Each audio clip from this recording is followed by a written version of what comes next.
Mga katrops, welcome back ulit sa aking channel, Sports React PH. At ngayon nga ay pag-uusapan natin ang balitang nanghihinayang nga po ang Detroit Pistons sa nangyari kay Jaden Ivey.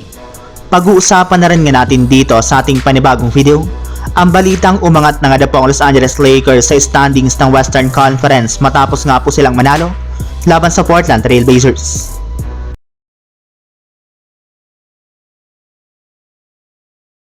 Simula nga po mga katrop sa pagiging pinakamahinang team ng Detroit Pistons last season, ay tuluyan na nga po silang nakaangat bilang isang play-in tournament team sa kanilang kasalukuyang record na 15 wins at 18 losses.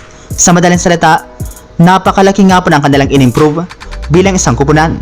Kung last year nga po mga katrops ay hirap sila na makakuha ng panalo, ngayon nga po ay nagkakaroon na sila ng winning streak at natatalo pa nga po nila ngayong season ang ilang mga legit na contender.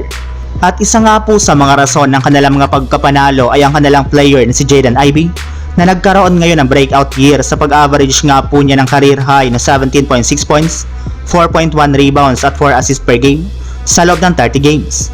Siya rin naman nga po ang pinaka-clutch player sa kanilang team, kaya sobra nga po ang pagkadismaya at paghihinayang ngayon ng mga fans at analyst matapos itong magkaroon ng season-ending injury nang mabali ang buto nito sa kanyang binte nang mabagsakan nga po ito ni Cole Anthony sa kanilang last game laban sa Orlando Magic.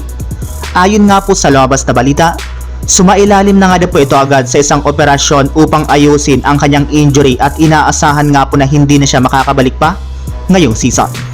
Samantala, punta naman tayo sa ating sunod na pag-uusapan sa balitang umangat na nga po ang Los Angeles Lakers sa standings ng Western Conference matapos silang manalo laban sa Portland Trail Blazers.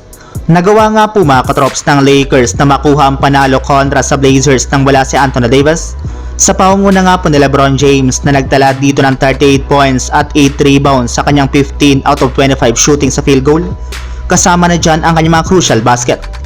Tinulungan na rin naman nga po siya dito ni Austin Reeves na nagtala ng 15 points, 8 rebounds at 11 assists, at si Max Christie na nagtala ng kanyang career high na 28 points sa kanyang 9 out of 16 shooting sa field goal.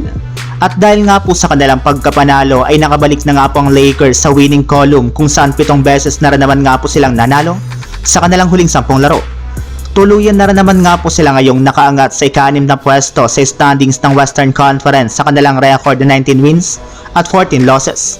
Pero ang kanilang panalo nga po ngayong araw laban sa Blazers ang unang game pa lang nila sa kanilang back-to-back, since kakalabanin pa nga po nila bukas ng umaga ang Atlanta Hawks kung saan kapag nanalo pa nga po sila dito ay maaari nga pong sila na makaangat sa ika-5 pwesto sa standings ng Western Conference.